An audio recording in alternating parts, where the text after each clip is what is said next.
But yes, like I said, we are going to upgrade our Morning Star because we will be needing it very soon. For reasons I will explain in a moment.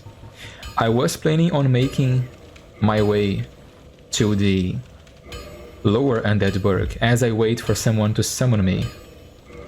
But seeing as the game is not really cooperating right now, we're gonna upgrade some of our weapons here. Morningstar, yeah, +5, and I will keep upgrading my longsword as well, might as well. Seeing as the game is not really cooperating right now, we are instead going to explore the Darkroot Garden, I believe.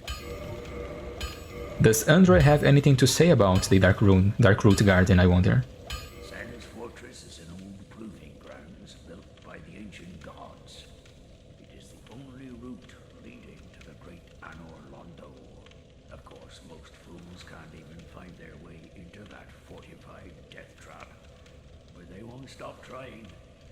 Take that bumbling Sir Onion. Sir Onion being, of course, Sigmire, whom we have talked to in the last stream. Anything about the Darkroot Garden? I know little of the Darkroot Garden, although I've heard rumors of a divine blacksmith who resides there. Those who get stumped in the catacombs seeking for divine weapons. Divine weapons, you say? That's an interesting premise. So I figure... Get yourself killed. Neither of us want to see you go hollow. I figure our character is a bit lost right now, so we're gonna go down here and explore the Darkroot Garden. And let's see what we can find. And there's this guy, of course. But this time we have this. We might trade hits here. Yeah. Ouch. Do it again. Okay, not this time. Super easy to deal with this guy if you have Lightning Spear. Strafe. You would assume this guy is resistant to lightning, but not really. Oh, that's a trade. Oh, it's not. And another hit. And down we go. And for defeating this guy, we get Demon Titanite, I believe. Yes. Let's check this out. We have found regular Titanite already, but what is Demon Titanite? A special Titanite stolen from a faceless stone beast known as a Titanite demon. When the nameless blacksmith deity passed, from several slabs great beasts arose. The power of Titanite remains within them. And I am getting logged off of the game again. Dude, just let me play offline. The power of Titanite remains within them, and they still roam Lorethrough today. I do apologize for this, chat. Not entirely sure why this is happening.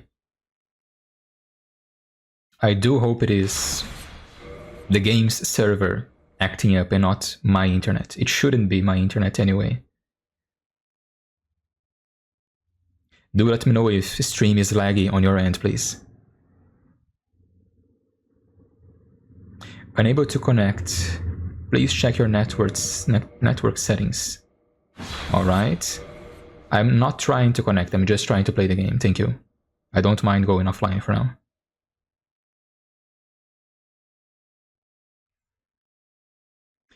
Failed to connect. No, I don't want to try again. Yes, offline mode. Thank you. Just let me play offline. Man, Dark Souls Remastered is so finicky with its online mode. If I recall correctly, in Dark Souls 2 and 3, the game doesn't really boot you off from going offline. It just lets you play offline, you know? But then again, this isn't the best remaster out there. From Software could have done so much better. Doing a quick check on my microphone, yeah, alright. So here we have these strange looking tree enemies. Oh, maybe we should use the Morningstar since I did go to the trouble of upgrading it. I underestimated the reach on that, alright. I should block these guys, they are quite easy to block actually. Morningstar +5, that's 136 damage versus 121 damage, yeah. Oh, but I am fat rolling though. Okay, I'll just unequip the crossbow for now. Darkroot Garden. According to Andre, the grave of Artorias is here somewhere. I figure our character is just exploring right now. We are not really sure where we're going, basically. Or maybe we are interested in the Divine Blacksmith the Andre mentioned. We are, of course, a knight, a former knight of the Way of White, so upon hearing about a Divine Blacksmith, I think our character would be interested in that. Okay, these guys do have a grab attack, so I need to be careful.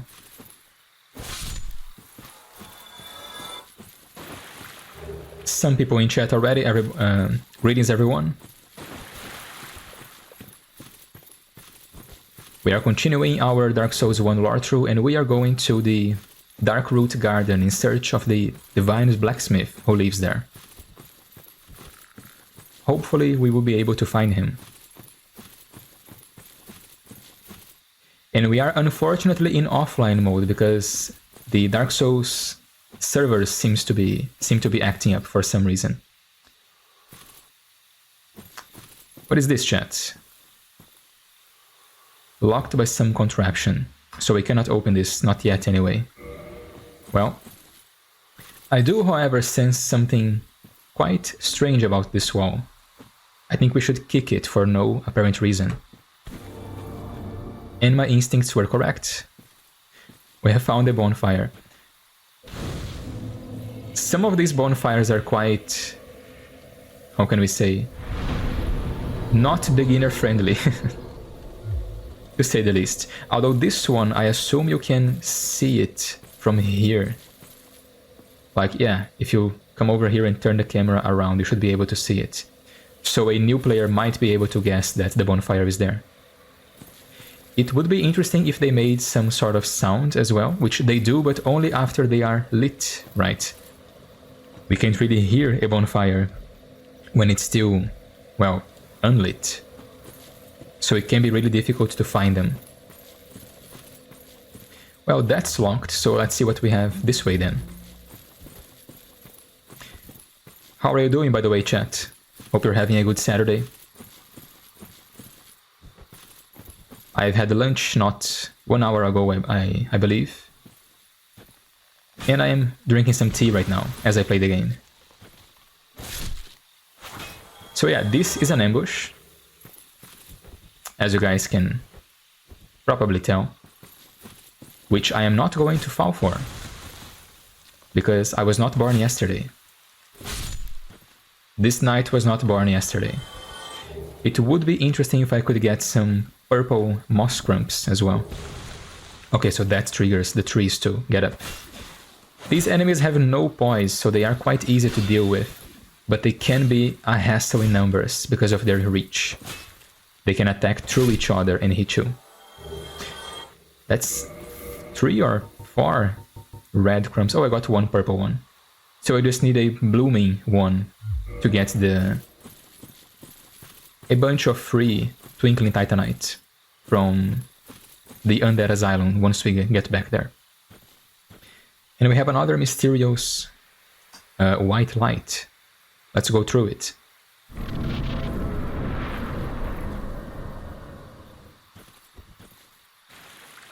Alright, that's a wide open area. This is, of course, as we will come to learn later, what remains of Oolacile, right? The 3 enemies we were fighting just now, they were the scarecrow enemies we fight in the DLC. Not entirely sure about these guys here, however. We do find stone guardians. Oh, look at the damage. Ouch. Strike damage against the stone enemies. Absolutely destroys them. Alright. Let's heal. And we don't have a lot of HP, do we? I've just noticed that.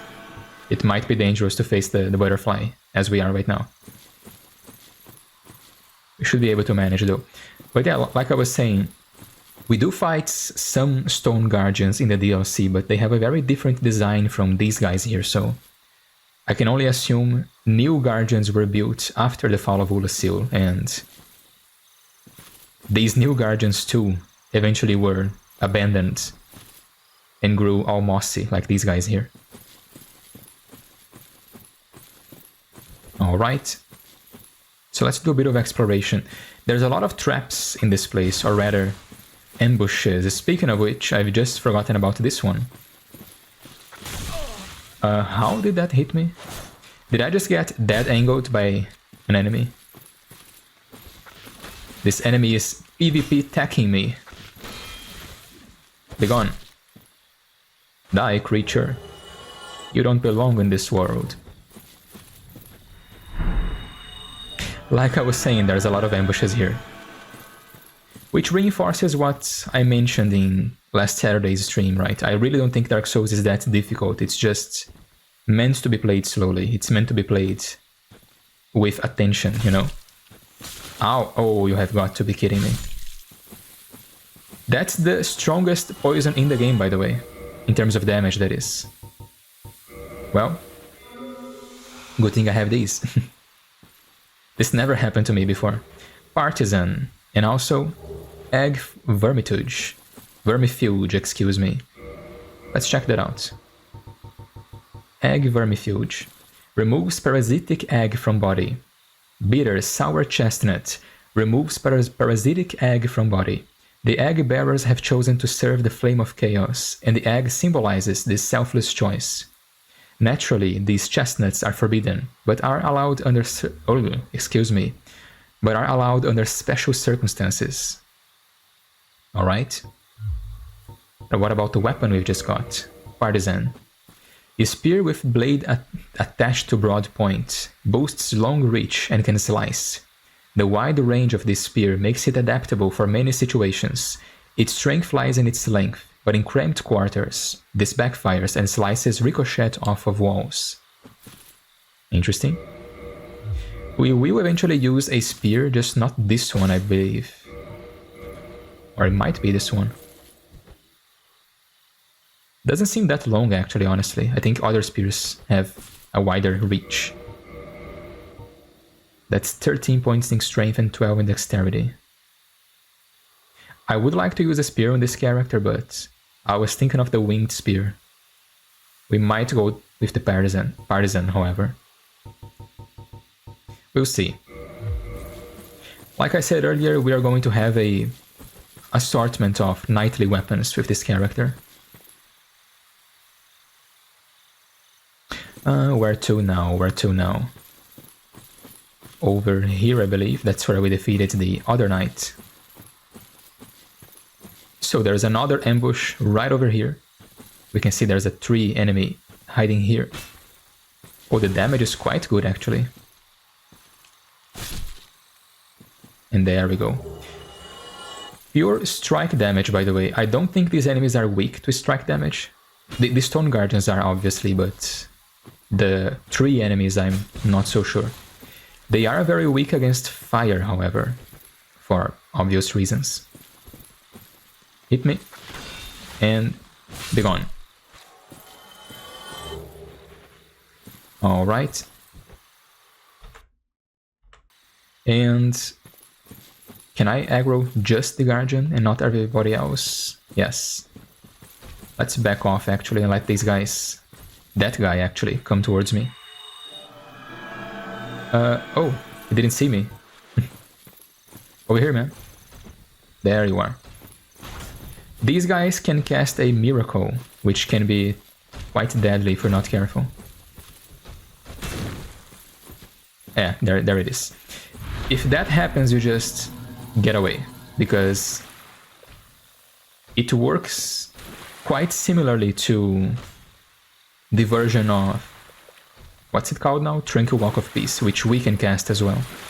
So it's limited by reach. If you just stay away from it, it won't affect you. But right now, standing close to this guy would be suicide. Okay, the effect is gone already, so now we can fight. And another hit. Nice. Quite a good weapon, this one here, the Morningstar. It used to deal thrust damage, actually. It even says so in the description, attack type thrust.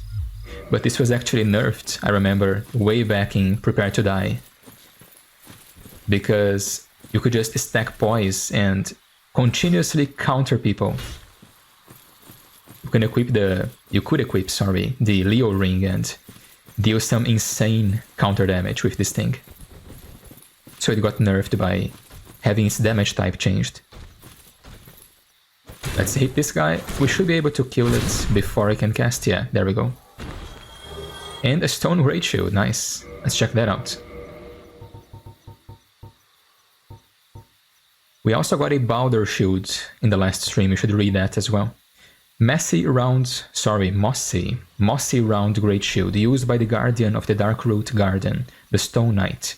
The Stone Knight is a creation of ancient magic, and this shield is imbued with the same power, but it is also extremely heavy.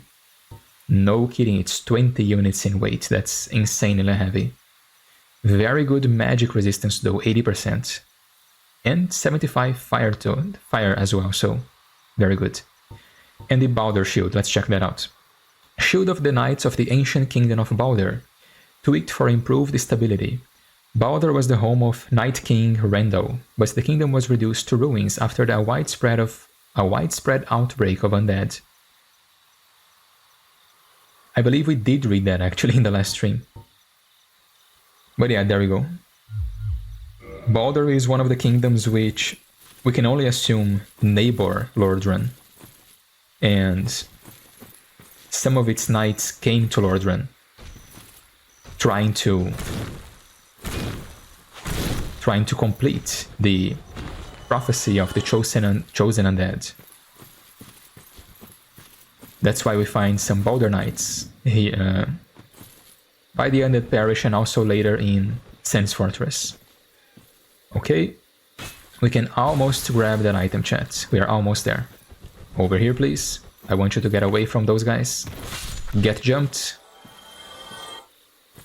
Can I aggro the tree without aggroing the Stone Guardian? I cannot. That is the answer to that. I can, however, get rid of this guy. And that's bad. Run. Okay, we're good. They cannot navigate very well through the trees, so we should be okay. Easy does it. Slow and steady, you know? No reason to rush. Is the buff still on? It's not on anymore. Oh, the damage. The damage. And there we go. Let's grab... well, first this, another purple moss clump. And also this. Elite Knight Helm, Elite Knight Armor, Gauntlets, and Leggings. Interesting. What is this doing here, I wonder? Helm of a nameless knight, perhaps an elite knight of Astora. Although he was loath to give up his undead mission, he perished at the Undead Asylum and went hollow. So this is the armor of Oscar of Astora, which is the knight who saves us from the Undead Asylum. He apparently abandoned his mission to complete the prophecy of the chosen undead. And we can only assume that he instead chose to try and gather others to complete the prophecy in his place. Which is why he was at the Undead Asylum, freeing undead from their cells. Okay, I'm used to these guys falling off of the tree when I hit them. Okay. But it is quite curious to think about why do we find this armor here, right? Despite the fact that we meet Oscar at the Undead Asylum at the beginning of the game. And that's where he dies, actually. And we have two reasons for that. First and foremost, it is known that Oscar was meant to have a much bigger role in the game. He was meant to escape the asylum with us, and we would meet him at certain points throughout our journey in Lorethrough. he would more or less be a Solaire, a guy who helps us out, but ultimately he would also fight us at the very end of the game. He would make the opposite choice of whatever we chose at the end of the game. If you chose to link the fire, he would choose to let the fire die instead, and vice versa. But he also had specific dialogue for this forest. Apparently we were meant to fight our way through the forest, through the forest hunters more specifically, with the aid of Oscar. There is even unused dialogue to prove that. So maybe that's why we find his armor here, as a reference to that, you know?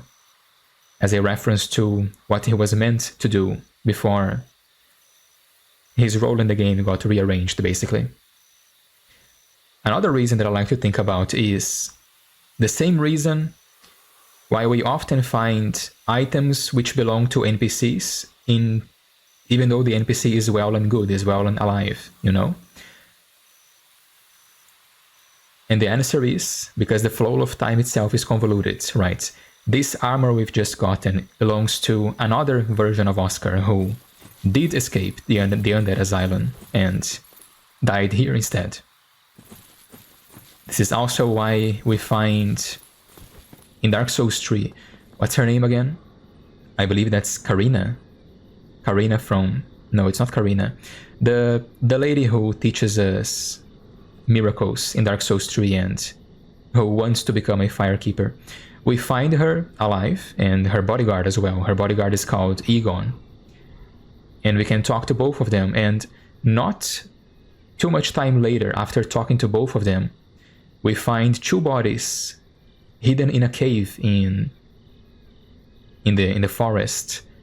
And one of the bodies has Aegon's ring, and the other body has a divine Braille tome, which clearly belonged to that cleric girl, you know? Which implies to me that these are the two NPCs we've just met. We talk to them, and a little bit later down the road we find their bodies, despite the fact that both of them are alive and well. So, how come? Why does that happen, right? Why can we find the bodies of NPCs who are not dead? Not in our timeline anyway. And the answer to that, of course, is the flow of time itself is convoluted, with heroes centuries old, fading in and out. There's no telling how long your road and mine will remain in contact. Therefore, you should like and subscribe, and ring the bell icon so you get notified when I upload my next video.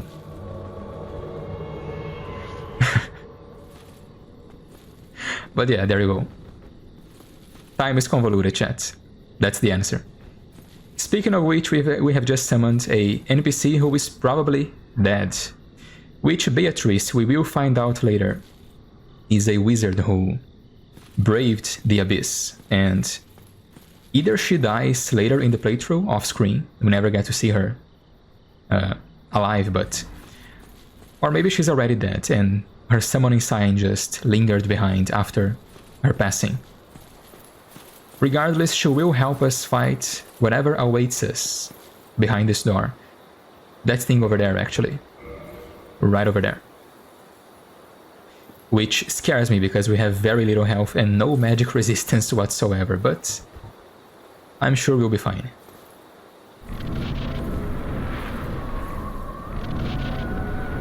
A sip from my tea before we start. And let's zap this butterfly. Okay. That didn't work. I don't like this. Oh, the damage is good though. Let's dodge. Oh. That didn't work. I don't like that either. Okay, it didn't attack. Sometimes when it switches sides like that, it does a very OP attack. Beatrice, if you'd like to, you know, do your magic, be my guest. There you go. Okay. Okay. Heal, heal, heal. Oh, damn it. Yeah. That was to be expected. Let's try that again. Ridiculously easy boss and I managed to die fighting it. Yeah. Let's try not to think about that too much. I am going to turn human again because I do want to summon Beatrice to help me. I'm not sure whether summoning her has anything to do with her quest, but I am trying to gather all the items in this playthrough, which means we need the witch set. I think I probably don't need to summon her. That's a Dark Souls 2 thing, right? In Dark Souls 2 you had to actually summon NPCs and make sure they survived the boss fights in order to advance their quests. I don't think that's the case for the other games. But we are summoning her anyway, just because I feel like it. And I am running past everything right now because I don't feel like fighting all of these guys again. I hear trees and a stone knight behind me. Summon, summon, and off we go. Yeah, that guy is mad at me. Beatrice, ignore the enemy, come towards me. Will she though? Will she ignore the enemy and come with me? She's trying to, I guess. No, she's not. She's fighting the Stone Guardian. I suppose we can defeat this guy. Yeah, he's gonna get rid of Beatrice if we don't help. There we go. Come on then.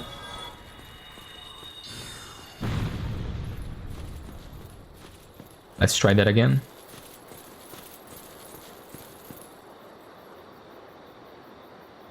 Alright, round 2. Round 2, everyone. There you are. Can I not miss my lightning spears this time? How does the first one always miss? Come on, man. Okay. This time I got the dodge. Ow. Okay. Maybe I should try strafing. Yeah, lightning makes short work of this boss. And come on, Beatrice, you could have finished her off now. Do not fire. There. Random, but we got it. Very easy boss fight if you get lightning spear early in the game, like I did. Another easy 10k souls. And now let's see if we can find this divine blacksmith Andre was talking about.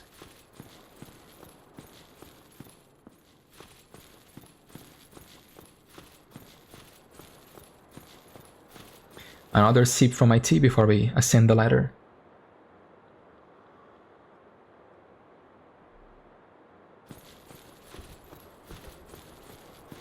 As usual, let me know, chat, if everything is fine on your end. Video and audio quality should be better on this stream than in the last one. Oh no. We found the blacksmith, but seems he's got a bad case of petrification. Watchtower basement key. Divine Ember. And a homeward bone. Basically the game letting us get out of here easily. Let's take a look at these. Divine Ember. Ember for blacksmith weapon ascension. Ember required for weapon ascension. Divine embers are property of the church and intended for divine blacksmiths. Ascends +5 standard weapon to divine weapon. Divine weapons are for undead hunting, used against undead and the pawns of necromancers. And we also got this right here, Watchtower basement key. Key to the basement of the watchtower in the undead burg. The basement of the watchtower forms a stone cell. There are rumors of a hero turned hollow who was locked away by a dear friend. For his own good, of course. Quite interesting. So we are going to use both of these very, very soon. Should we just homeward bone out of here, actually? Actually no, because there is a little bit of exploration we can do while we're here. Let's do that then.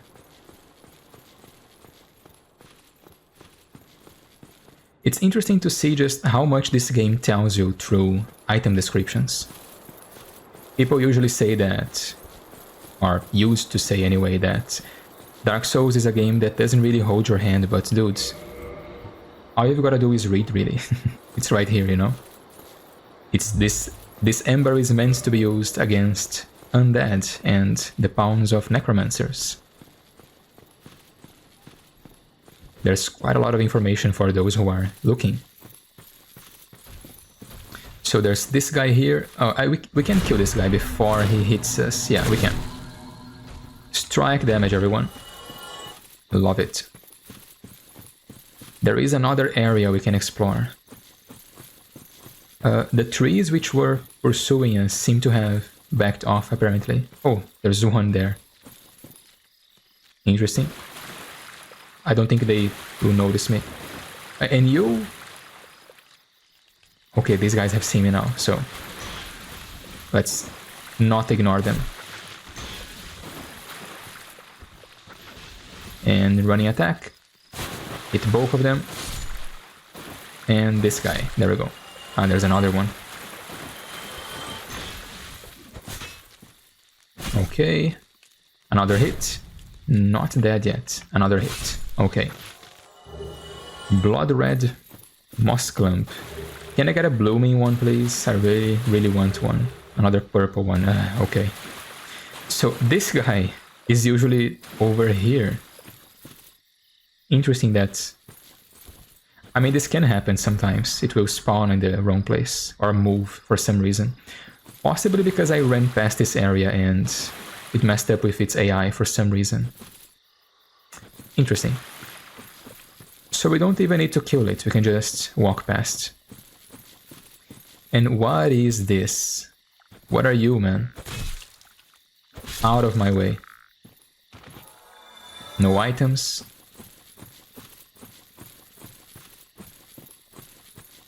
Yeah, that guy is not in its original position either. Look at this, chat. I can just walk past. Interesting. But yeah, there we go. The trees in this forest seem to be alive somehow. It's the old magic of Oolacile which has seeped into the land. Ambush. Ambush time. No, sir. Oh, it did hit me. Item? No item. Jump attack. One hit. Item. Anybody else? Jump attack. Item. Jump attack. And there we go. Another item. Green blossoms. Let's read that. We haven't read that yet, I believe. And also we got the soul of the Moonlight Butterfly. Let's check this out. Soul of the mystical Moonlight Butterfly, which flitters in the Darkroot Garden. Special beings have special souls. The butterfly's soul is the creation of Sif the Scaleless. Alright, so we have a mention of Sif quite early in the game. Soul of a Proud Knight. I believe we also have this. Where is the green thing? Green blossom. Green weed shaped like a flower. Temporary boost the stamina recovery speed. Temporary boost to stamina recovery speed. This uniquely bitter, biting herb is sometimes harvested in large quantities, but normally it is an annual plant found near water. Which makes sense. We are near water right now. And these are amphibious creatures, so they would be eating plants which grow near water. Which makes me wonder, why do they attack us? Are they carnivorous as well? Do they also eat meat? Or maybe we are just intruding in their territory, you know? Ow. That almost killed me, I didn't like that. Let's heal up. And that's why I love faith builds. I can make mistakes and just recover from them, no problem. So what do we have up here, I wonder?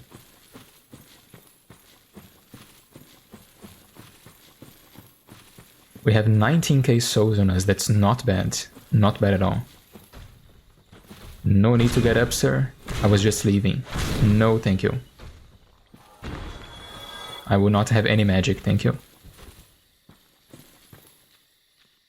So here we have the wolf ring. Let's check this out. Boosts poise.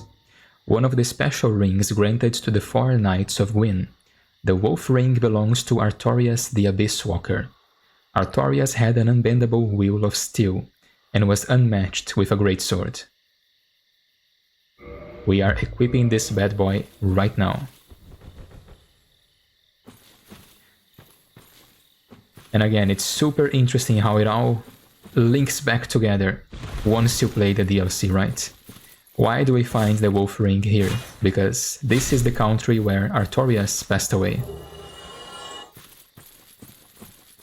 Someone likely took his ring from his person and died eventually, and that's how we get the ring. It might have been Marvelous Chester who took his ring, actually. I believe Kieran has a line which implies that.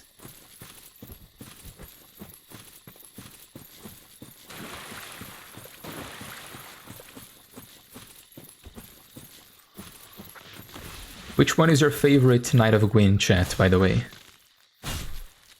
As a Berserker fan, I've gotta say Artorias is top 1 for me, but Ornstein is also pretty cool. The whole Lion Knight motif is really cool. Also, I love the Dragon Slayer Spear. Even though it is quite difficult to use in Dark Souls 1 because of its stat requirements, it is a very cool weapon. Really difficult to fit into a build though in Dark Souls 1. It kind of requires both, not both, but strength, dexterity and faith to be good. Kinda difficult.